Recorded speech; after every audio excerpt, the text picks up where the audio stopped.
जयकारा बोलो माता रानी का। जगत माई महामाई माँ भद्रकाली की जय बोलो। माता रानी के सांचे दरबार की जय बोलो।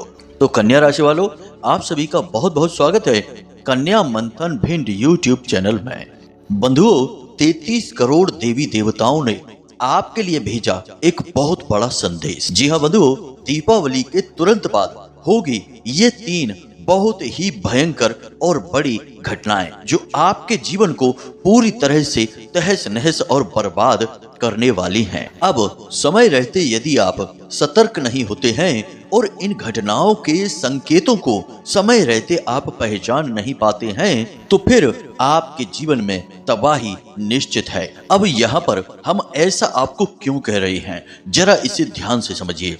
दीपावली की रात्रि को काल रात्रि कहा जाता है और इस रात्रि में भयंकर से भयंकर तांत्रिक क्रियाओं को अंजाम दिया जाता है। अब ऐसे में आप एक ऐसे व्यक्ति हैं जिसके जाने और अनजाने में कई शत्रु अपने आप ही बनते रहते हैं। अब इन्हीं शत्रुओं में से एक शत्रु आपका ऐसा है जिसने आपके ऊपर भयंकर तांत्रिक क्रिया करवा दी है। अब आपकी यह जिम्मेदारी है कि आप सावधानी को बरतें और इस तांत्रिक क्रिया को आपके ऊपर पूर्ण रूप से हावी होने से पहले ही इसके संकेतों को पहचान लें। जी हाँ बंधुओं, यदि आपने लापरवाही दिखाई और हम जो आपको संकेत बताने जा रहे हैं जो कि इस बात का पूर्ण प्रमाण होंगे कि आपके जीवन में एक भयंकर तांत्रिक क्रिया हो चुकी है, इन संकेतों को यदि आपने नहीं देखा और नहीं समझा तो फिर आप अपने जीवन की बर्बादी के स्वयं ही जिम्मेदार होंगे। जी हाँ बंधुओं,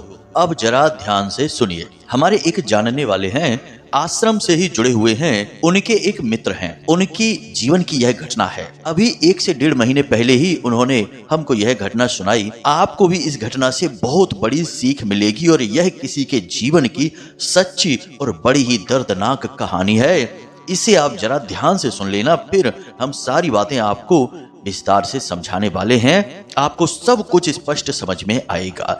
तो हुआ यह कि उनके 2 बेटे हैं, एक बड़ा बेटा और एक छोटा बेटा। दोनों बेटों में जो बड़ा बेटा है वह बहुत ही सपूत और शादीशुदा भी है। दोनों ही बच्चों की शादी हो चुकी है असल में। तो बड़ा बेटा बहुत ही सपूत है, सारे घर का हिसाब किताब अच्छा बना कर रखा है उसने।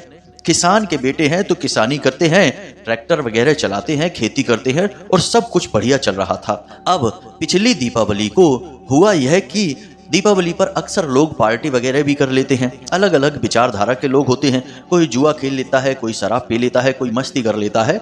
लोग इन बातों पर ध्यान नहीं देते हैं। तो पिछली दीपावली पर उसने शराब पी, अपने दोस्तों के साथ पार्टी वगैरह की और पूरी रात वह पार्टी वगैरह करता रहा, किसी ने ध्यान नहीं दिया। अगले दिन वह शराब पीकर आया तो थोड़ा घर में उसके बारे में चर्चा तो हुई, लोगों ने उसे समझाया भी और उसने मना कर दिया कि ठीक है अब नहीं पिएंगे। उसके बाद 1-2 दिन बाद ही उसने फिर से दोस्तों के साथ मिलकर पार्टी कर ली और शराब पी ली। अब फिर से घर वालों ने उसे समझा दिया, लेकिन इस बार उसने मना कर दिया। अब लगभग 10 से 15 दिन उसने कोई शराब नहीं पी। 15 से 20 दिन के बाद फिर से उसने दोस्तों के साथ बैठकर शराब पी ली। अब हर 6-8 दिन में ऐसा होने लगा कि कहीं ना कहीं किसी न किसी मौके पर वह शराब पीकर घर आ जाता था। घर वाले समझाते तो थे, वह सबकी कसम खा जाता और कहता कि अब नहीं पिएंगे, लेकिन बाद में हर 6-8 दिन बाद पीने लगा। तो घर के लोगों की भी आदत पड़ गई, अब लोगों ने टोकना बंद कर दिया। अब धीरे धीरे स्थिति यह बनने लगी कि जो दिनों की दूरी थी वह कम होने लगी। फिर 2 दिन 3 दिन में एक बार, फिर हर दिन में एक बार और फिर पूरे पूरे दिन। जी हाँ बंधु, अगले 5 से 6 महीनों में स्थिति यह बन गई कि वह रोज दिन भर शराब पीने लगा। धीरे धीरे स्थिति इतनी बिगड़ती चली गई कि वह अपने काम धंधे को छोड़ चुका था, खेती बाड़ी भूल चुका था। अब दिन भर बस शराब पीना, शराब की जुगाड़ में रहना। अगर पैसे की जुगाड़ नहीं हो रही है तो किसी से कर्जा ले लेना, किसी के सामने गिड़गिड़ाना, किसी से मिन्नतें करना और अंत में उसने चोरियां करना भी शुरू कर दिया। अपनी पत्नी के जेवर ले जाकर बेचना शुरू कर दिया। जी हाँ बंधुओं, स्थिति इतनी ज्यादा खराब हो गई कि अब वह शराब के बिना सांस ही नहीं ले पाता, जीवित ही नहीं रह पाता। बुरी स्थिति हो गई। अब भी घर वालों का माथा नहीं ठनका। घर वाले अभी भी सोच रहे थे कि शायद बुरी लत पड़ गई है, संगत की वजह से है, तो लोगों ने ध्यान नहीं दिया। अक्सर ऐसा होता है कि आम लोगों के घरों में कोई ना कोई ऐसा करता रहता है, घर वालों को उन चीजों की आदत पड़ जाती है। तो ऐसा ही उसके भी साथ हुआ। लोग उसको बुरा भला तो कहते, कोसते तो, लेकिन कोई फर्क नहीं पड़ रहा था, कोई विशेष ध्यान भी नहीं दे रहा था। अब स्थिति बहुत ज्यादा बिगड़ती चली गई, उसकी तबीयत भी खराब रहने लगी और उसका इलाज भी होता जब तब, लेकिन उसकी शराब और जुआ खेलने की आदत नहीं छूटती। एक दिन ऐसा हुआ, अभी लगभग 2 से ढाई महीने पहले की बात है, कि रात्रि के समय वह घर से अचानक मोटरसाइकिल लेकर निकला, यानी अपनी बाइक लेकर निकला और कुछ भी बताया नहीं कि कहाँ जा रहा है। शराब बहुत ज्यादा पी रखी थी। घर वालों ने मना किया कि मत जाओ, रात्रि का समय है, आपने शराब पी रखी है, लेकिन उसने किसी की भी नहीं सुनी। ऐसा होता है कि जो लोग जुनूनी होते हैं, नशा वगैरह करते हैं, तो फिर लोग उनको बहुत समझाएं लेकिन वो समझते नहीं हैं। वह बाइक लेकर निकला और फिर कभी लौट कर वापस नहीं आया। जी हाँ बंधु, वही हुआ इस कहानी का भी भयानक दुखद अंत, कि अगले दिन खबर मिली कि दुर्घटना हो चुकी है और उस दुर्घटना में उसकी मृत्यु हो चुकी थी। जी हाँ बंधु, अगले दिन सड़क के किनारे पड़ी हुई उसकी बॉडी, यानी कि उसका निष्प्राण शरीर पड़ा मिला। अब दुर्घटना कैसे हुई, क्यों हुई, इस बात से कोई फर्क नहीं पड़ता है। जिसका जो नुकसान होना था वो हो चुका। एक पत्नी का पति चला गया, एक भाई का भाई चला गया और माता पिता की एक संतान चली गई। अब जब यह घटना घट चुकी और सारा मातम धीमे धीमे कम होने लगा और परिवार में धीरे धीरे वातावरण भी सामान्य होने लगा, तो चर्चाएं चलनी शुरू हुई। फिर कहीं ना कहीं किसी न किसी झाड़ फूंक करने वाले से, तंत्र मंत्र जानने वाले से मुलाकातें होनी शुरू हुई, तो धीरे धीरे सारी कड़ियां जुड़ने लगी। ये सारी घटनाएं शुरू हुई थी दीपावली की रात्रि से। उसके ऊपर किसी ने ऐसा भयंकर मारण तंत्र करवा रखा था कि वह बसीभूत हो चुका था और तंत्र के बसीभूत होकर वह सब कुछ भूलकर पागलों जैसी हरकतें करने लगा था। एक सीधा साधा अच्छा इंसान भी मृत्यु को प्राप्त हो गया केवल 1 साल के अंदर अंदर। और आज उस दीपावली के बाद दूसरी दीपावली आई और अब उनके परिवार में वह सदस्य नहीं है। अब आप समझिए कि तंत्र में कितनी शक्ति होती है। लोग इन चीजों को हल्के में लेते रहते हैं। उन्हें लगता है कि अरे ये सब चीजें तो बहुत सामान्य है, थोड़ा बहुत पी खा लिया, कोई फर्क नहीं पड़ता है, चलता है यह सब। लेकिन धीरे धीरे स्थिति बहुत ज्यादा बिगड़ जाती है। जब किसी के ऊपर कोई तांत्रिक क्रिया की जाती है तो उसके बहुत बड़े और स्पष्ट संकेत होते हैं। उन्हें समझ लेना बहुत आवश्यक होता है। अगर आप नहीं समझोगे तो ऐसी ही भयंकर से भयंकर हानियां देखने को मिलती है, फिर बाद में पछताने से कुछ भी नहीं होता है। ऐसे सैकड़ों हजारों उदाहरण हैं हमारे पास। हम तो अक्सर यह देखते रहते हैं। बाद में जब लोगों का बहुत भारी नुकसान हो जाता है, फिर लोगों की बुद्धि खुलती है तो इधर उधर पूछना बताना शुरू करते हैं, तो पता चलता है कि किसी ने कुछ करवा रखा था। फिर धीरे धीरे उसको हटवा भी दिया जाता है, लेकिन फिर कोई फायदा तो नहीं है, नुकसान तो हो ही चुका है। जी हाँ बंधुओं, तो हमारा भी आपसे बस यही कहना है कि हम आपको जो स्पष्ट संकेत बताने जा रहे हैं, इन संकेतों को आपको जरूर से जरूर देखना है और समझना है। और दीपावली के बाद अगले 5 से 7 दिनों तक इन संकेतों को अपने जीवन में नोट करना है। और यदि आपको इनमें से कोई संकेत दिखाई देने शुरू हो जाएं, आपके ऊपर या आपके घर परिवार के किसी भी सदस्य के ऊपर, तो आपको तुरंत अलर्ट हो जाना है, सतर्क हो जाना है और कुछ जरूरी उपाय कर डालने हैं। याद रखना कि तांत्रिक क्रियाएं भी बीमारी की तरह होती हैं, धीरे धीरे अपना असर शुरू करती हैं, एकदम से हावी नहीं होती हैं। अगर इनको शुरू में ही दबा दिया जाए, इनका समाधान कर दिया जाए, तब तो कोई बात नहीं है। लेकिन जब बीमारी बहुत ज्यादा फैल जाती है तो फिर बड़े से बड़े तांत्रिक भी इनका समाधान नहीं कर पाते हैं। कोई भी विद्या और विधि काम नहीं करती, सब असफल हो जाता है। और जिस उद्देश्य को लेकर तंत्र क्रिया की गई है, वह उद्देश्य पूरा होता ही होता है। इसलिए बात बहुत ज्यादा बिगड़ जाए उससे पहले आपको इन बातों को समझ लेना है और स्थिति को अपने नियंत्रण में, अपने काबू में ले लेना है। तो बंधुओं, इन सब बातों को आपको हम इसलिए बता रहे हैं कि आप परिस्थिति की गंभीरता को समझें और किसी भी बात को हल्के में ना लें, क्योंकि आज किसी का कोई भरोसा नहीं है। लोग अपना बनकर गला काटते हैं। कुछ लोग तो ऐसे होते हैं जो नजदीकी इसीलिए बढ़ाते हैं ताकि वे आपसे किसी बात का बदला ले सकें, आपकी बहुत भारी हानि पहुंचा सकें, आपसे जलन के बसीभूत होकर आपका नामो निशान तक मिटाना चाहते हैं। याद रखना कि आज का युग ऐसा युग है जहां लोग अपने दुख से दुखी नहीं हैं, आपके सुख से उन्हें दुख होता है, यानी दूसरों के सुख से दुखी होने वाले लोग हैं। तो ऐसे युग में ऐसे समय में जहां आस्तीन में ही सांप भरे पड़े हैं, सतर्कता ही एकमात्र बचाव है। तो उम्मीद है बंधुओं कि यहाँ तक हमने जो आपको बताया है वह आप अच्छी तरह से समझ चुके हैं। अब इस कार्यक्रम को अंत तक अवश्य देखेंगे, क्योंकि अब हम सबसे महत्वपूर्ण चर्चा करने जा रहे हैं जो आपके जीवन रक्षक का कार्य करेगी। हम आपको अंत में उस एक व्यक्ति का नाम भी बताएंगे जिसने आपके ऊपर यह तंत्र क्रिया करवा रखी है। जी हाँ बंधुओं, हमने इस कार्यक्रम को बनाने में सचमुच में बहुत मेहनत की है। माता रानी के द्वारा दी गई दिव्य अनुभूतियों का सहारा लिया है, ज्योतिषीय गणित और आकलनों का भी पूर्ण विश्लेषण किया है, तब यह महत्वपूर्ण ज्ञान आपके लिए लेकर हम आए हैं। तो इस कार्यक्रम को यदि आपने पूरा नहीं देखा तो आप अपनी बहुत बड़ी हानि करवा बैठेंगे। हमारी तो बस मेहनत ही बेकार होगी, लेकिन आपकी तो पूरी जिंदगी ही खराब हो सकती है। तो ऐसी भूल न करना बंधुओं, कार्यक्रम को अंत तक अवश्य देखना। तो चलिए बंधुओं, आज के इस विशिष्ट कार्यक्रम की शुरुआत करें, लेकिन उससे पहले हम चाहेंगे कि आप माता रानी को आभार अवश्य व्यक्त करें और उनसे रक्षा की मांग अवश्य करें। तो कमेंट बॉक्स में पूरे भक्ति भाव के साथ लिख डालिए, जय मां भद्रकाली रक्षा करो। माता रानी आपकी रक्षा अवश्य करेंगी, हमें पूर्ण विश्वास है। तो चलिए बंधुओं शुरू करते हैं। तो बंधुओं अब ध्यान से सुनिए, हम आपको इन संकेतों को बताने जा रही हैं।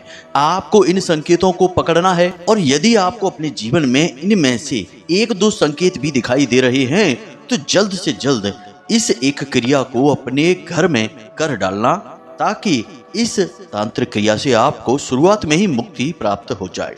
तो ध्यान से सुनिए, सबसे पहला संकेत तो यह है कि दीपावली के तुरंत बाद, यानी कि अगले 3 से 5 दिनों में आपके घर में कोई अचानक से बीमार होगा। अब यह आपके ऊपर किया गया है तो आप बीमार होंगे, यदि किसी और के ऊपर किया गया है तो वह बीमार होगा।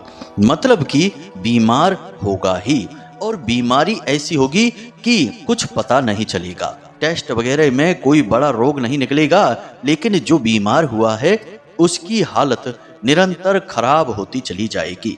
लंबे समय तक वह बीमार रहेगा, इलाज में उसकी सेहत और आपका पैसा दोनों ही बर्बाद होंगे।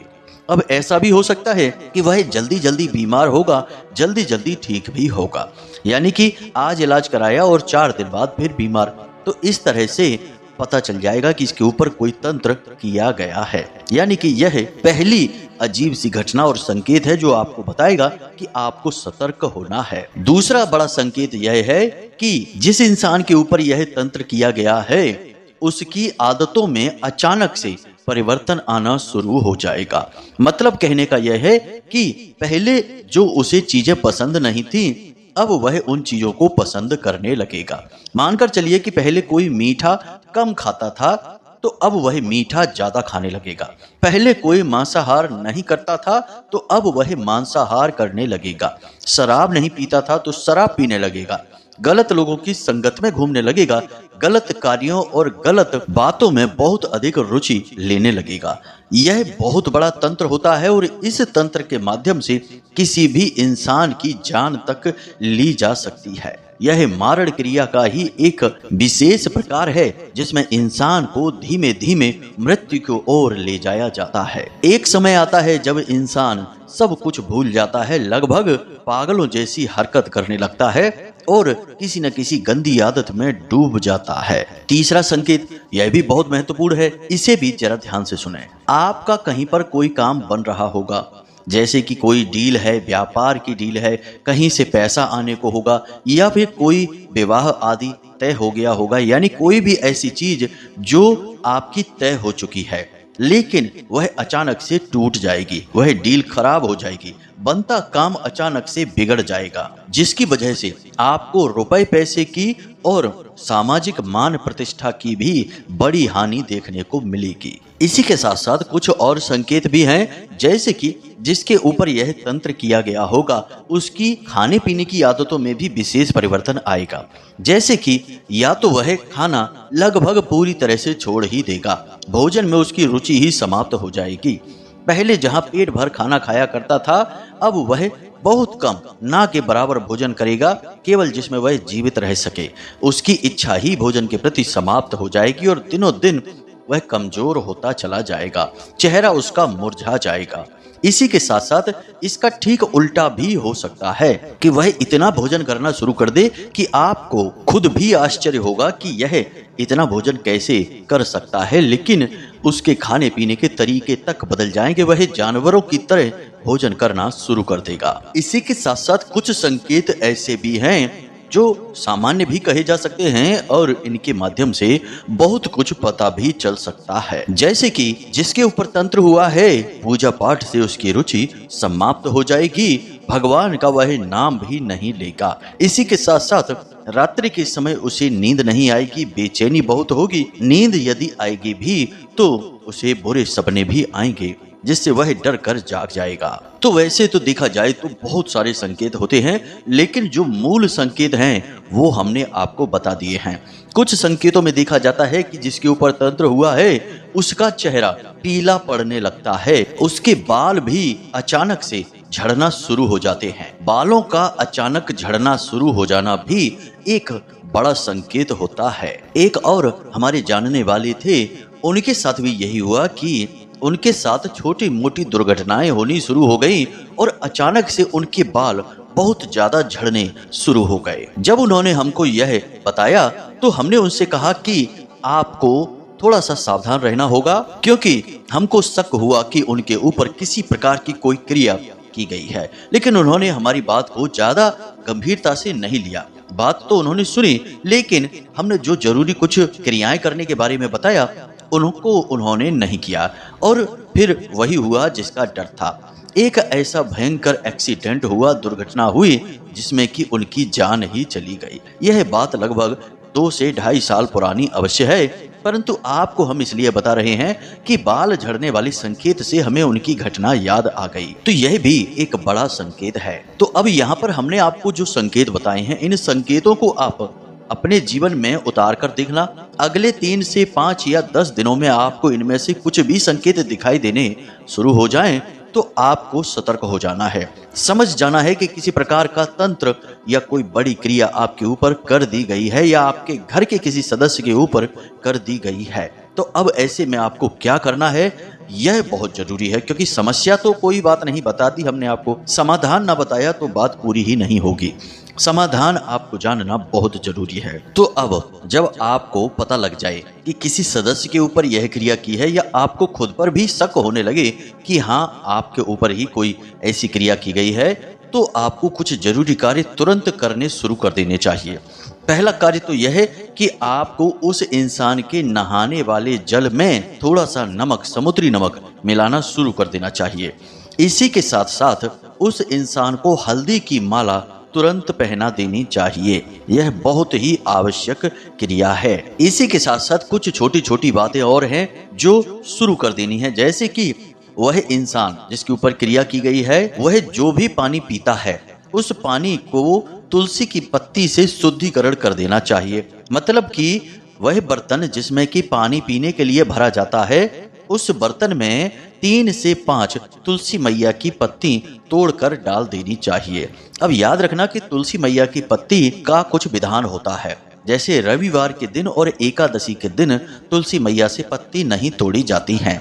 इसी के साथ साथ तुलसी मैया से पत्ती तोड़ते समय कुछ न कुछ भाव प्रकट अवश्य किया जाता है, जिसमें कि हम एक सिक्का माता रानी के चरणों में रखते हैं। अब चाहे वह सिक्का कितने भी रुपए का हो कोई फर्क नहीं पड़ता है, लेकिन खोटा सिक्का नहीं होना चाहिए। तो इस विधि से आपको तुलसी माता से पत्ती लेनी है और पत्ती लेते समय आपको अपना उद्देश्य भी बताना है। आपको निवेदन करना है कि माता रानी हम आपकी मदद चाहते हैं, आपकी पत्तियां ले रहे हैं ताकि जिस भी इंसान के ऊपर जो भी क्रिया की गई है उसका समाधान हो जाए और आपकी सकारात्मक ऊर्जा इंसान के जीवन और शरीर में दौड़ने लगे। इस निवेदन के साथ, इस क्रिया के साथ आपको पत्तियां लेनी है और उसे उस पीने वाले बर्तन में डाल देनी है। अब उसी बर्तन से सभी लोग पानी पिए, कोई समस्या नहीं है। जिस किसी के अंदर जिस भी प्रकार की क्रिया बैठी है, नकारात्मक ऊर्जा बैठी है, वह हटनी शुरू हो जाएगी। इसी के साथ साथ एक जरूरी क्रिया और है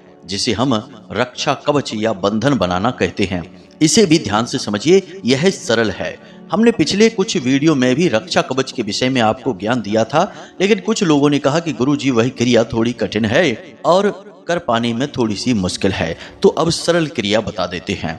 आपको उस इंसान की लंबाई के बराबर का एक धागा लेना है, जिसे मौली कहते हैं, कलावा भी कहते हैं। ठीक लंबाई के बराबर का धागा लेना है और उस धागे में 21 गांठें लगा देनी है। जी हाँ बंधुओं, 21 गांठें। कुछ कुछ दूरी से आप गांठें लगाएंगे और पूरे धागे में गांठें होनी चाहिए। अब आपको शनिवार के दिन हनुमान जी के मंदिर में जाना है। हनुमान जी के मंदिर में जाकर आपको 21 गांठों के लिए 21 हनुमान चालीसा का पाठ करना है। एक बार की जाने वाली यह क्रिया है, लेकिन यह बहुत ही शक्तिशाली क्रिया है। आपको क्या करना है कि एक छोटा सा जल का पात्र अपने साथ ले जाना है और उस जल के पात्र को भी भरकर अपने सामने रखना है और हाथ में आपको एक लाल पुष्प, थोड़ा सा जल और थोड़े से चावल लेकर हनुमान जी के सामने संकल्प करना है कि आप हनुमान जी की मदद चाहते हैं, रक्षा सूत्र बनाना चाहते हैं, जिसमें कि हनुमान जी आपकी मदद करें और अपनी कृपा और आशीर्वाद आपको दें।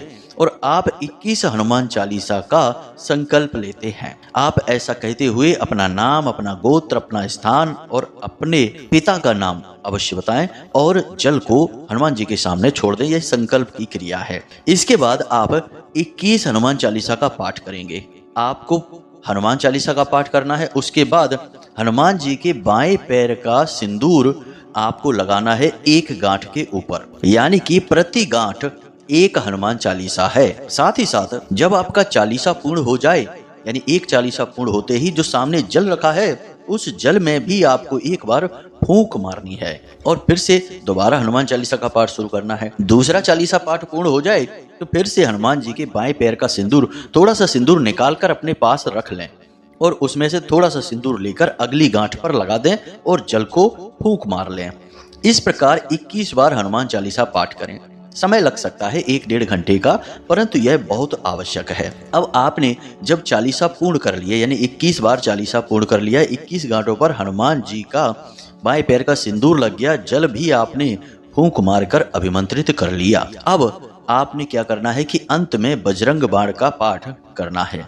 अब यदि यह क्रिया कोई महिला कर रही है तो बजरंग बाण का पाठ ना करें, हनुमान अष्टक का पाठ कर लें, उनको यही फल प्राप्त होगा। अब याद रखना है कि यह क्रिया केवल और केवल हनुमान जी के मंदिर में ही पूर्ण हो सकती है, घर पर नहीं। दूसरा कि यह क्रिया सूर्यास्त के बाद करनी चाहिए, यानी कि रात्रि को 8 से 9 बजे के बीच। तब मंदिर में शांति भी रहेगी और आपको उस समय इस क्रिया को पूर्ण करने में कोई बाधा विघ्न नहीं आएगा। इसी के साथ साथ जब तक यह क्रिया पूर्ण ना हो आप किसी से कोई बात नहीं करेंगे, फोन नहीं उठाएंगे और किसी भी तरफ अपना मन नहीं भटकाएंगे, कोई फालतू विचार अपने मन में लेकर नहीं आएंगे। जब आपका हनुमान चालीसा और बजरंग बाण का पाठ पूर्ण हो जाए, यानी बजरंग बाण का पाठ केवल एक बार करना है अंत में, महिलाएं हैं तो हनुमान अष्टक का पाठ केवल एक बार करें अंत में। अब आपकी यह क्रिया पूर्ण हो गई है। अब आपने क्या करना है कि वह जो रक्षा सूत्र आपने बनाया है उस रक्षा सूत्र को, यदि आपको लगता है कि आपके ऊपर तंत्र क्रिया हुई है तो खुद अपने दाहिने हाथ पर बांधना है। महिला है तो बाएं हाथ पर बांधें।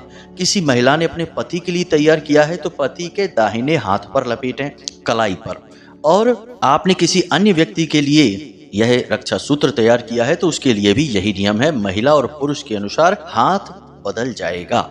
आपने यह रक्षा सूत्र उसे घर पर ले जाकर बांध देना है और उसे वह अभिमंत्रित जल भी पिला देना है जिसे आपने फूंक मारकर तैयार किया था। अब यदि आपने स्वयं के लिए किया है तो आप यह अभिमंत्रित जल स्वयं पूरा पी लें, लेकिन यह अभिमंत्रित जल आप मंदिर से बाहर निकलकर पिएं, मंदिर में ही हनुमान जी के सामने नहीं। तो इन बातों का आप ध्यान रखें। इस तरह आपका रक्षा सूत्र तैयार हो जाएगा और आपके ऊपर किसी भी प्रकार की तांत्रिक क्रिया, कोई भी नकारात्मक कर्म आपके ऊपर किया गया है वह अपने आप आपसे दूर भागने लगेगा और जिसने किया है उसके पास वापस जाएगा। याद रखना कि तांत्रिक क्रिया यदि हानि पहुंचाने के लिए किसी के ऊपर की गई है और यदि वह वहां विफल हो जाती है तो वह वापस उसी के पास जाती है जिसने उसे किया है या करवाया है। तो आप यहाँ से अपनी जान इस तरह बचा पाएंगे। अब उम्मीद है कि जो बातें हमने आपको बताई हैं उन्हें आपने पूर्ण गंभीरता से लिया है और अच्छी तरह से समझ लिया है अब कोई यदि प्रश्न आपके मन में उठे तो आप कमेंट करके पूछ लें या फिर व्हाट्सएप नंबर पर मैसेज करके भी पूछ सकते हैं। समय मिलने पर हम आपके सभी प्रश्नों के जवाब आपको अवश्य देंगे। कुछ लोगों ने हमसे प्रश्न किया था पिछले कार्यक्रम में कि गुरुजी आपने जो साधना पद्धति बताई है तो हमने दीक्षा हासिल नहीं की है या फिर हमारा कोई गुरु नहीं है तो हम इस साधना को कर सकते हैं कि नहीं। तो हमने उनको जवाब दिया, आपको भी बता देते हैं क्योंकि आपके मन में भी यह भय रह सकता है, वहम रह सकता है। तो जिस इंसान ने अभी तक किसी को गुरु नहीं बनाया है तो इसका मतलब यह नहीं कि उसका कोई गुरु है ही नहीं। इस संसार में जिसका कोई गुरु नहीं है उसका गुरु, उसका मालिक, उसका भगवान श्री हरि विष्णु नारायण हैं। इस श्लोक से आपको यह बात स्पष्ट हो जाएगी। वासुदेव सुतं देव कंस चाणूरमर्दनम देवकी परमानंदम कृष्णं वंदे जगद्गुरुम। यानी कि जिसका कोई गुरु नहीं है उसके भगवान श्री कृष्ण या भगवान नारायण गुरु बन जाते हैं। तो आपने जब भी कोई साधना शुरू करनी है तो इस श्लोक को 7 बार बोलें और साधना शुरू करें। अब जब हम आपको यह साधना दे रहे हैं तो इस नाते से हम आपके गुरु बन जाते हैं क्योंकि हम आपको ज्ञान का मार्ग बता रहे हैं। यहाँ पर रोका जाता है केवल इस कार्य से कि आप अपने मन से कहीं से कोई साधना ना उठा लें। यानी जब तक आपको पूर्ण ज्ञान नहीं है और किसी ने आपको वह साधना दी भी नहीं है, बस यूं ही आपने कहीं से सुन लिया और आपने साधना शुरू कर दी, तो यह साधना खतरनाक होती है। लेकिन यहाँ पर तो हम आपको यह साधना दे रहे हैं, आपका मार्गदर्शन कर रहे हैं, आपके सवालों के जवाब दे रहे हैं, तो इस नाते तो हम ही आपके गुरु बन जाते हैं। गुरु शिष्य परंपरा के अंतर्गत यह साधना दी जाती है। हमने अपने कार्यक्रम में भी यह बताया था। और आपके मन में यदि कोई शंका है तो उसके लिए आप इस श्लोक को 7 बार पढ़ लें, उसके बाद अपनी साधना प्रारंभ करें। भगवान नारायण, भगवान श्री कृष्ण आपके गुरु बन जाएंगे। उम्मीद है कि आपको सारी बातें समझ में आ गई हैं, सारी शंकाओं के समाधान प्राप्त हो चुके हैं। इसी के साथ साथ आज के इस कार्यक्रम को विराम देते हैं। हमेशा हंसते रहिए, मुस्कुराते रहिए, सकारात्मक रहिए। माता रानी में, भगवान के किसी भी स्वरूप में अपनी आस्था और विश्वास अवश्य बनाए रहिए और मंदिर अवश्य हो आइए, वहीं से आपका कल्याण होगा। मिलते हैं अगले ज्ञानवर्धक कार्यक्रम में, तब तक के लिए धन्यवाद। प्रेम से बोलिए जय माई की जय, मां भद्रकाली। माता रानी आपका कल्याण करेंगी।